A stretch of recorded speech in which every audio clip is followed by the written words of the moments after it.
ભાવનગરમાં સતત ત્રીજા દિવસે ગેરકાયદે બાંધકામો પર ચાલ્યું બુલડોઝર।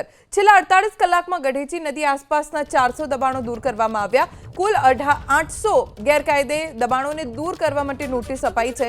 રાજ્ય સરકારની અમૃત બેની ગ્રાન્ટમાંથી 70 કરોડના ખર્ચે ગઢેચી નદીનું શુદ્ધિકરણ, નદીના 4 કિલોમીટરના વિસ્તારમાં ગેરકાયદે ખડકેલાયેલા 800 દબાણો દૂર કરવામાં આવશે। સતત 3 દિવસથી મહાનગરપાલિકા ચુસ્ત પોલીસ બંદોબસ્ત સાથે ડિમોલિશનની કાર્યવાહી કરી રહી છે।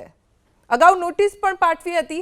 800 મકાનો દૂર કરવાના છે, જેને લઈને છેલ્લા 3 દિવસથી મહાનગરપાલિકાના કર્મચારીઓ બુલડોઝર લઈને આ વિસ્તારમાં દબાણો દૂર કરી રહ્યા છે। કોઈ પ્રકારની અનિચ્છનીય ઘટના ન બને તેની ખાસ તકેદારી રાખવામાં આવી રહી છે અને એટલા માટે જ ચુસ્ત પોલીસ બંદોબસ્ત પણ અહીંયા મૂકવામાં આવ્યો છે, જેથી કરીને શાંતિ ડહોળાય નહીં।